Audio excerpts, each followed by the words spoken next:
ముముక్షు వ్యవహార ప్రకరణములోని 16వ అధ్యాయము వివేకులు అవివేకులు. ఓ రామచంద్ర, ఈ భూమిపై వివేకులు అవివేకులు కూడా సంచరించుచున్నారు. వారి గురించి కొన్ని విషయాలు చెప్తాను విను.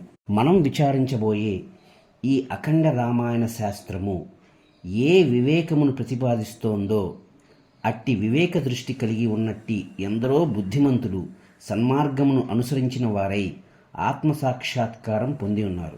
ఆత్మజ్ఞాన సమన్వితులై రాజాదిరాజు వలె ఈ భూమిపై సంచరించుచున్నారు. అట్టివారు ఈ కుటుంబ వ్యవస్థలో ఉండవచ్చు, లేదా ఈ వ్యవస్థ అనగా గృహస్థాశ్రమం త్యజించి వీధిలో బహుశా సన్యాసాశ్రమంలో కూడా ఉండవచ్చు. ఎక్కడ ఉన్నప్పటికీ వారు దేని కొరకు శోకించడం లేదు, హర్షించడం లేదు. దేనిని కోరరు, త్యజించరు. శుభ అశుభములకు వ్యధ చెందరు. శాస్త్ర విరుద్ధములైన వాటికి దూరంగా ఉంటూ ఉంటారు. పవిత్రత యందే సర్వదా సుస్థితులై ఉంటారు. వారు ఏది చేసినా శుభము కొరకు, అనేక మంది సుజనుల అనుకూలత కొరకు అయి ఉంటుంది. అన్ని వేళలా సన్మార్గమునే ప్రయత్నపూర్వకంగా స్వీకరిస్తూ ఉంటారు. ఈ పదార్థములన్నీ నాకుండాలి, ఇవి పొందాలి, ఇవి తొలగాలి, ఇట్టి రూపము గల బుద్ధిపూర్వకమైన పట్టుదలచే వారు బాధింపబడరు. సర్వ సంఘటనల యొక్క పూర్వాపరములను, సత్యాసత్యములను గ్రహించి ఉండుటచే వారు దేనికి ఏమాత్రం ఉద్వేగపడరు.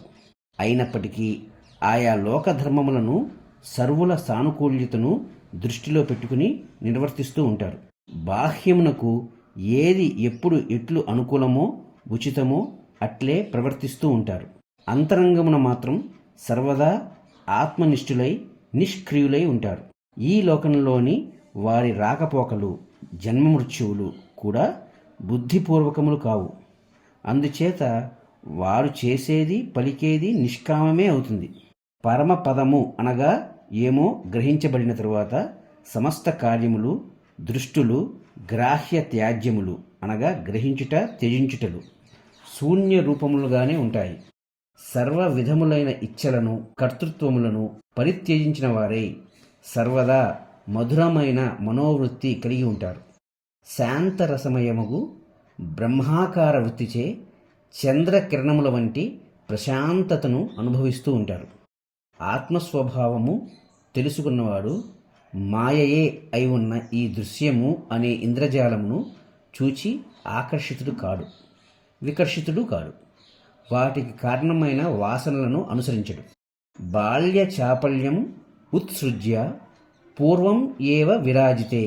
బాల్య చాపల్యమును విడనాడిన వాడై ఇతఃపూర్వమే సర్వదా సిద్ధించియే ఉన్నట్టి పరమాత్మ సుఖమునందే విరాజిల్లుతూ ఉంటాడు. అయితే అట్టి జీవన్ముక్తత్వము ఆత్మదర్శనము చేత మాత్రమే లభిస్తోంది. అంతకు మించి వేరే ఉపాయం లేదు.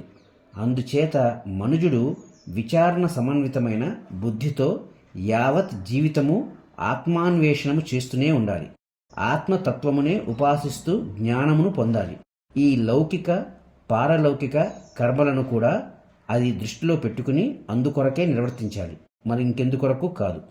మరి ఆత్మానుభవం పొందేదెట్లా? అభ్యాసమే అనుభవమును ప్రాప్తింపచేస్తుంది. శాస్త్రములను ఆశ్రయించి సమాచారమంతా గ్రహించాలి. శాస్త్రానుకూలమైన ప్రయత్నములను ఆశ్రయించాలి. గురువులను సమీపించి చురుకైన బుద్ధితో వారి ఉపదేశములలోని అంతర్లీన సారాన్ని గ్రహించాలి. ఏది ఏమైనప్పటికీ యత్నము చేసేవాడే ఆత్మవస్తువును పొందుచున్నాడు. ఓ జనులారా, శాస్త్రార్థములను నిరసించుచు మహాత్ముల ప్రవచనములను పెడచెవిని పెట్టుచు మూఢత్వముచే నిష్కారణంగా అష్ట కష్టములను తెచ్చిపెట్టుకోకండి. మానవుణ్ణి అజ్ఞానం, అవివేకం బాధించినంతగా వ్యాధులు గాని, ఆపదలు గాని బాధించలేవు. అందుచేత మీరు ఏ అజ్ఞానములచే బాధింపబడుచున్నారో పరిశీలనాత్మకమైన దృష్టితో గ్రహించండి. కొంచెము సంస్కరించబడిన దృష్టి కలవారు ఈ శాస్త్రమును పఠిస్తే వారి అజ్ఞానం తప్పకుండా తొలగిపోతుంది. వారికి ఇది తప్పకుండా తోడ్పడగలదు. ఇక పరమాత్మను పొందుటే మా జీవిత లక్ష్యము అను నిర్ణయము గల మహనీయులైతే ఇది శ్రవణ మధురమై ఆత్మ సుఖదాయకము కాగలదు. శృతి స్మృతులందు, వేద పురాణములందు కొంత మర్మగర్భంగా చెప్పబడిన విషయమే ఈ యోగ వాసిష్టమునందు అనేక సుందరమైన దృష్టాంతములతో కథనములతో సుస్పష్టముగా చెప్పబడింది. అందుచేత ముముక్షువులు దీనిని ఆమూలాగ్రం పఠించి ఆ తరువాత నా ఈ అభిప్రాయం యొక్క నిజానిజములు తమకు తామే నిర్ణయించుకొనిదరుగాక. అసలు ఈ జీవునకు తుచ్చమైన, కుకారణమైన, అనివార్యమైన ఆపదలన్నీ ఎక్కడి నుండి ప్రాప్తిస్తున్నాయి? మూర్ఖత్వం నుండే సుమా. మూర్ఖంగా మూఢిని వలె జీవితం గడపడం కంటే ఒక మూకుడు తీసుకుని అడుక్కు తింటూ ఉండటం ఉచితం. చీకటి నూతిలోనో చెట్టు తొర్రలోనో ఒక పురుగుగా ఒంటరిగా జీవితం గడపడం మంచిది. మోక్షోపాయమై ఉన్నట్టి ఈ గ్రంథము యొక్క సహాయంచే జ్ఞానకాంతిని పొందువారు మోహాంధకారం చేత గుడ్డివారు అవటం జరగదు. తృష్ణ అనేది వివేకము ఉదయించనంతకాలమే ఉంటుంది. తృష్ణ ఉన్నంతకాలం వేదనలు తప్పవు. ఓ జనులారా, లేవండి, ఈ శాస్త్ర విచారణను అనుసరిస్తూ రండి. సంసార బంధమును త్రెంచివేయుటకు కృతనిశ్చయులవండి.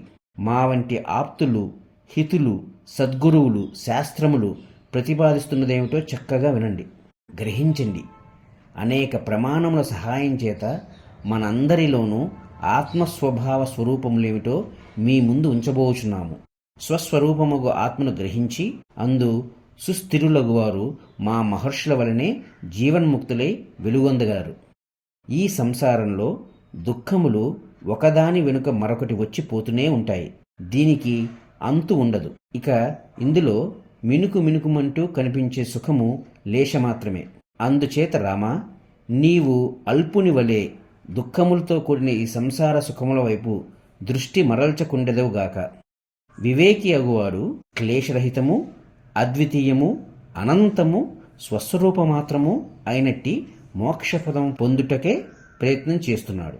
మనస్సు నుండి కామము, క్రోధము మొదలైన దోషములను తొలగించుకుంటున్నాడు. ఈ రాజ్యాది సుఖములతోనూ అన్నపానాది భోగములతోనూ సంతుష్టి పొంది జీవించేవారు మా దృష్టిలో గుడ్డి కప్పల వంటి వారే. అజ్ఞాని మాత్రమే ఈ ఇంద్రియ విషయానుభవములు చాలా గొప్పవైనట్లు భావించి వాటి వెంట పరుగులు తీస్తున్నాడు. అజ్ఞాని మాత్రమే ఈ ఇంద్రియ విషయానుభవములు చాలా గొప్పవైనట్లు భావించి వాటి వెంట పరుగులు తీస్తున్నాడు.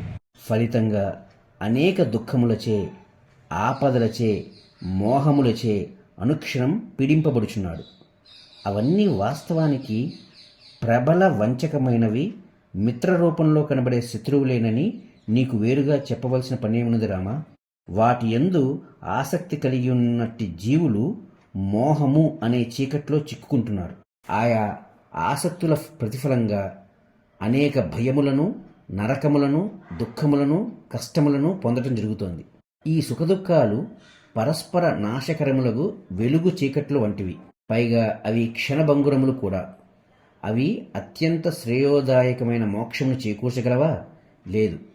ఈ సుఖము, దుఃఖము, మానము, అవమానము, ఆశించుట, అభిమానించుట, ప్రాపంచిక సంగతి సందర్భములను ధ్యానించుట, అభియోగములు కలిగియుండుట, రోషము మొదలైన భావములచే బంధింపబడిన వారు విరక్తితో కూడిన వివేకమును పొందజాలరు. వాస్తవానికి వివేకి అగువాడు మాత్రమే భోగ మోక్షముల రెండింటినీ అందుకని సర్వుల వందనీయుడగుచున్నాడు. ఓ జీవుడా, నీవు భయమును ఎందుకు పొందుతావు? నేను స్వల్పుడను అనునట్టి అల్పత్వమును, దీనత్వమును కట్టిపెట్టి పరమ వివేకమును ఆశ్రయించు. నీ స్వస్వభావమేమిటో ఈ యోగవాసిష్టం అనే దర్పణమును ఉపయోగించి గ్రహించు. వైరాగ్య అభ్యాసం ఆచరించుటచే ఈ సంసార సాగరమును అతి సులభంగా దాటివేయగలవు. అయితే అప్రయత్నశీలుణ్ణి మాత్రం త్రిమూర్తులు కూడా కాపాడలేరు. వివేకి అయినవాడు అప్రయత్నవంతుడై ఈ సంసార మాయయందు నిద్రించుడు. మోక్షము గురించి, శుద్ధమగు స్వస్వరూపం గురించి విచారించకుండా విషయానందమును మాత్రమే లక్ష్యముగా కలిగి ఉండి రోజులు గడపడం ఎంతవరకు ఉచితం? ఈ సంసారములో చిక్కుకొని తన విమోచనమునకై ప్రయత్నించనివాడు తగలబడుచున్న ఇంటిలోని ఒక గడ్డి పాన్పుపై మత్తుడై విశ్రాంతి పొందుచున్నవాడే అవుతాడు. లోకమాన్యమైన పదము కేవలం జ్ఞానము వలన మాత్రమే లభిస్తుంది. ఇందులో ఏమాత్రం సందేహం లేదు.